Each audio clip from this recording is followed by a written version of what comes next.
하신 말씀이 길게 이어지고 있는데요. 요한복음의 하나의 특징이죠. 이제 마태복음이나 누가복음, 마가복음은 더 그렇고요.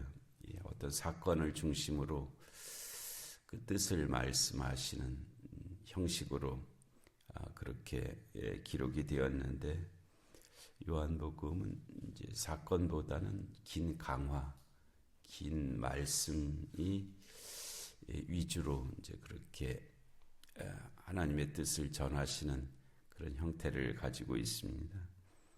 그래서 오병이어 사건이 있었죠. 사건이 있었는데 그 사건이 의미하는 뜻을 길게 말씀하셨잖아요. 6장 전체를 가리켜서 이제 그렇게 말씀하시고, 이 초막절의 이 말씀도 초막절이라고 하는 하나의 사건은 있었는데 그 사건에 이어지는 그런 말씀들이 이제 8장까지 계속 이제 이어지고 있습니다. 21절에 다시 이르시되 내가 가리니, 이제 이 때와 이 가는 것과 이제 같잖아요. 예수님께서 그 십자가를 지시고 죽으시고 부활하시고 승천하시고 하는 그 모든 것이 이제 분절될 수가 없고 계속 이어지는 하나의 개념인데, 하여튼 내가 갈 때가 있다. 때 주님께서 말씀하시는 그때 이제 십자가를 지실 때도 있고, 그때 내 때가 아직 이르지 아니하였다는 그때, 또 이제 내가 갈 때 다시 승천하실 그때가 있다. 내가 가리니 너희가 나를 찾다가 너희 제 가운데서 죽겠고 내가 가는 곳에는 너희가 오지 못하리라. 이렇게 돼서는 안 된다는 뜻이죠. 지금 내가 있을 때 나를 알기를, 만나기를, 그런 말씀으로 이제 하시는 말씀이에요. 너희가 나를 찾다가 너희 제 가운데서 죽겠고, 메시아 구세주 그리스도를 그들이 찾고는 있죠. 지금 찾고는 있는데 엉뚱한 것을 찾고 있잖아요. 엉뚱한 것을 찾고 있다가 결국은 그 중에 어떤 이들은 너희 죄 가운데서 죽는다고 하는 거기에 해당하는 그런 이들도 있었고요.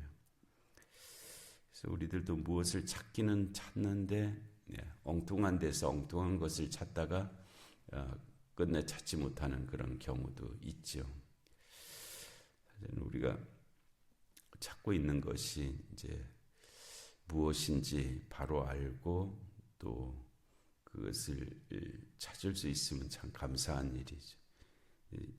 이 사람의 인생도 많은 사람들이 이제 고백하는 바니까 그렇지만은 한평생을 살아놓고 헛살았다 그러잖아요. 그렇게 많은 나를 살아놓고는 헛살았다, 허무하다, 이렇게. 왜냐하면 찾는 것을 찾지 못하고 엉뚱한 것을 헤매다가 또 다른 것을 원하는 것 같이 그렇게 살다가는 끝내 빈손으로 있는 자기 자신을 바라보면서 이제 그렇게 탄식하는 그런 모습인데요. 지금 주님께서 그들 바로 앞에서 말씀하시고 있는데, 그들은 여전히 예수님이 그분이라는 것을 알지 못하고 인정하지 못하고 다른 메시아를 지금 찾으려고 하고 있는 그런 상황이잖아요. 그래서 이제 거기에 대한 그런 탄식의 말씀이죠. 나를 찾다가 너희 죄 가운데 죽어라, 그런 뜻도 아니고요. 내가 가는 곳에 너희가 오지 못하리라, 단정적인 말씀도 아니고, 그런 지금의 현 상황에 대한 그런 안타까움을 표하시는 말씀이에요. 내가 가는 곳에 너희가 오지 못하리라. 유대인들이 이르되 그가 말하기를 내가 가는 곳에는 너희가 오지 못하리라 하니 그가 자결하려는가? 그들 속 마음이 그렇다는 거예요.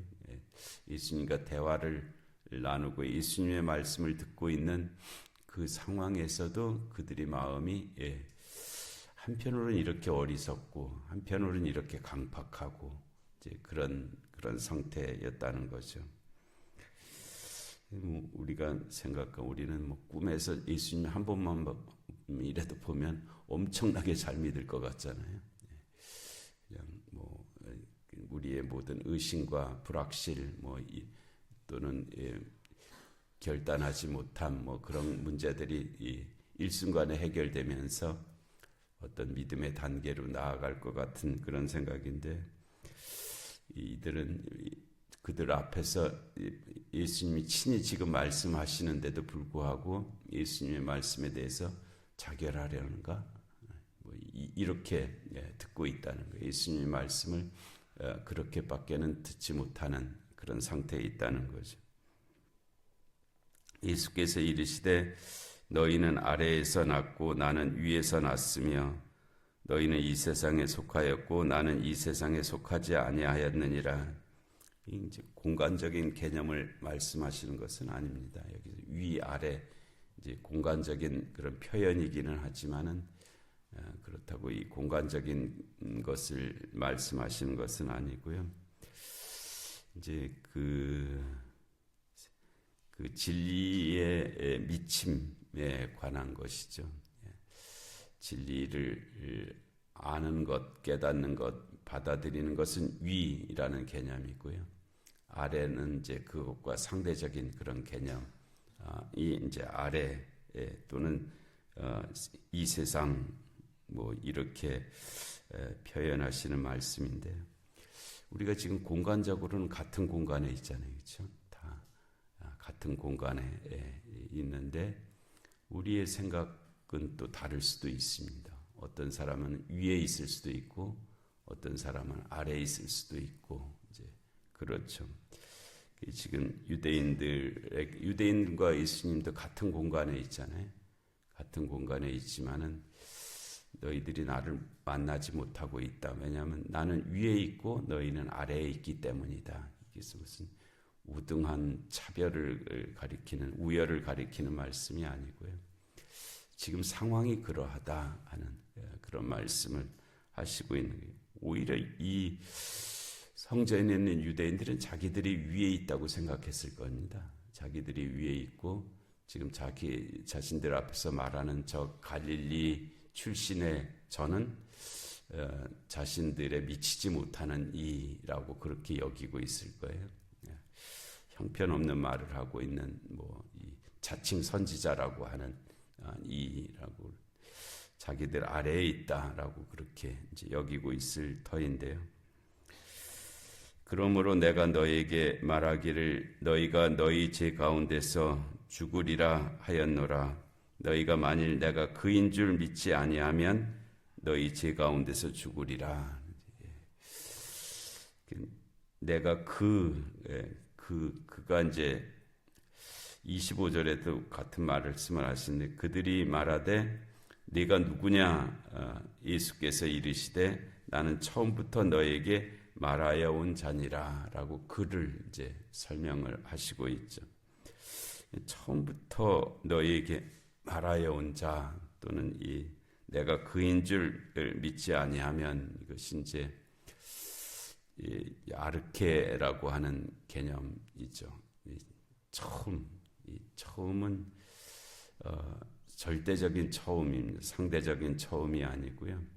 성부, 성자, 성령 하나님께서 계시기 시작한 그 처음을 가리키는 그 처음이죠. 이 브레시트라고 하는 처음은 그 성부, 성자, 성령 하나님께서 천지를 창조하는 그때를 가리키는 처음이고요. 또 우리에게 있어서의 처음도 각각 경험을 통해서 다르잖아요. 내가 처음 이 교회에 왔을 때, 내가 처음 예수를 믿었을 때, 내가 처음 그 일을 했을 때, 그 처음이 이제 다 같은 단어지만 다른 때를 가리키고 있는데, 예수께서 네가 누구냐라고 유대인들이 물었을 때 예수님께서 이르시되 나는 처음부터 너희에게 말하여 온 자니라. 창세기 3장 15절에 여자의 후손이 뱀의 머리를 밟을 것이다. 이게 원복음인데 내가 바로 그다 하는 거지. 여자의 후손으로서 뱀의 머리를 밟을 자, 그런 의미의 구원자. 그것이 이제 나는 처음부터 너에게 말하여 온 자라고 그렇게 말씀하면서 그를 믿지 아니하면 너희 죄 가운데서 죽으리라라고 그렇게 말씀하시고, 또 앞에서 이제 요한복음의 처음으로 말하면 세례 요한이 예수님을 가리켜서 보라 세상 죄를 지고 가는 하나님의 어린 양이로다 이렇게 선포가 됐잖아요. 그 처음이죠. 그 처음 세상 죄를 지고 가는 하나님의 어린 양으로 예수님을 믿지 아니하면 너희가 너희 죄 가운데서 죽으리라라고 그렇게 하신 말씀이에요. 내가 너희에게 대하여 말하고 판단할 것이 많으나 나를 보내신 이가 참되심에 내가 그에게 들은 그것을 세상에 말하노라. 예수님의 그 자기 사역 또 보내심을 받은 자로서 이제 말씀을 하시고 있고요. 그들은 아버지를 가리켜 말씀하신 줄을 깨닫지 못하더라. 지금 계속 이제 모르는 것은 유대인들도 아버지를 알잖아요. 그건 뭐 처음부터 그들이 믿어온 여호와 하나님이시니까 모르는 바는 아니죠. 모르는 바는 아닌데 그 하나님과 예수님의 관계성을 모르는 거예요. 모르는 것이고 그것을 인정하지를 못하는 거죠. 이제 그들의 상황적 한계였죠. 그들은 여호와 하나님을 그들이 알기는 알았는데 그 여호와 하나님이 지금 이 예수님과 어떤 관계인지에 대해서 알 수가 없었고 또 그것을 인정할 수가 없었고, 그것이 그들은 아버지를 가리켜 말씀하신 줄을 깨닫지 못하더라 이렇게 하신 말씀이에요. 그래서 우리들도 어떤 존재에 대해서 알고 있는 바는 있지만 그 존재와 나의 관계에 대해서 알지 못해서 엉뚱한 일을 할 때가 있습니다. 가인이 아벨을 돌로 쳐 죽였잖아요. 가인이 아벨은 알았겠죠. 근데 그 아벨과 자신의 관계의 진정한 의미를 알지 못했죠. 그러니까 돌로 쳐 죽였죠. 가인이 아벨이고 아벨이 가인이다라는 그 관계를 알았다면 어떻게 돌로 쳐 죽였겠습니까? 우리가 같이 신앙생활하면서 다른 사람을 비난하고 또 정죄하고 하는 것도 그 관계를 서로가 알지 못하기 때문에 우리는 그리스도 안에서 서로 하나다 하는 그 진정한 관계, 우리가 그리스도의 몸을 이루고 있다고 하는 그 진정한 관계를 안다면 우리가 서로 태도가 서로 달라질 터인데 각자는 아는 것 같은데 그런데 그 관계를 알지를 못하니까 받아들이지를 못하니까 이제 거기에 따르는 다른 생각, 다른 태도, 다른 행동들을 하게 되는 거죠. 여기서도 이 유대인들이 여호와 하나님을 모르는 바는 아니죠. 모르는 바는 아닌데 예수님과 그 하나님과의 관계를 그들이 알지 못하니까 지금 계속 이런 말을 하고 있는 것이고요. 우리가 세상에 존재하는 모든 것들과 나와 무슨 관계에 있는지를 알지 못하니까 이제 단순한 예를 들면 막 쓰레기를 함부로 버린다든지 이렇게 오염시킨다든지 사실은 이 모든 것이 하나다고 하는 것을 알지 못함을 통해서 나타나는 그 관계를 알지 못하는 그 관계를 인정하지 못하는 그런 모습들이죠. 거기가 사실은 나의 삶의 자리다 하는 것을 안다면 그 관계를 안다면 그렇게 하겠습니까? 이거 아니라고 하니까 이제 그런 일들을 하는 거죠. 이에 예수께서 이르시되 너희가 인자를 든 후에 이제 이거는 이제 십자가를 지실 것을 말씀하는 거잖아요. 너희가 인자를 든 후에 내가 그인 줄을 알고 또 내가 스스로 아무것도 하지 아니하고 오직 아버지께서 가르치신 대로 이런 것을 말하는 줄도 알리라. 다는 아닙니다. 인자를 든 후에도 다 알 것은 아니었고, 예를 들어서 십자가형을 처형했던 집행했던 그 백부장이 이는 실로 하나님의 아들이었도다. 그 고백이 어느 정도인지는 모르지만 그는 알았잖아요. 십자가 인자를 든 후에 알게 되리라 하신 말씀. 나를 보내신 이가 나와 함께 하시도다. 나는 항상 그가 기뻐하시는 일을 행함으로 나를 혼자 두지 아니하셨느니라. 혼자 두지 아니하셨다는 것이 지금 자신이 하나님의 일을 하고 있다, 그런 뜻입니다. 그러니까 같은 뜻을 가지고 같은 일을 하기 때문에 혼자 두지 아니하셨다, 이렇게 이제 말씀하시는 거죠. 이 말씀을 하심에 많은 사람이 믿더라. 그렇다고 다는 아닙니다. 어떤 이들이 믿어 그 믿음도 온전하다고 할 수 있는 것은 아니고, 나중에 이들이 돌을 던지셨거든요, 예수님께. 그러나 하여튼 이 말씀까지 이르렀을 때는 믿는 자들도 있었다 하는 그런 말씀이죠. 이 말씀이 뜻하는 곳에 또 우리의 믿음과 삶이 함께 하실 줄로 믿습니다. 은혜로우신 하나님 아버지, 오늘도 귀한 새벽 저희에게 허락하시고 주의 말씀을 저희들이 듣습니다. 들려지게 하시고 또 알게 하시고 믿어지게 하시고 또 그 말씀을 기꺼이 따라서 사는 저희들의 삶이 되게 하여 주시옵소서. 이 한 주간도 복되게 하시고 또 하나님의 은혜가 임하시는 귀한 날들 되게 하여 주시옵소서. 영육간의 공고한 한우들을 긍휼히 여겨 주옵시고 이 나라 이 민족 가운데 주님의 공의와 정의가 임하게 하여 주옵시고 전쟁과 기근과 질병과 재난의 땅들 가운데 주의 긍휼하심이 함께하여 주시옵소서. 이 새벽의 기도 가운데도 은혜 주시기를 간절히 사모하옵고 예수님의 이름으로 기도하옵나이다. 아멘. 주기도하시길.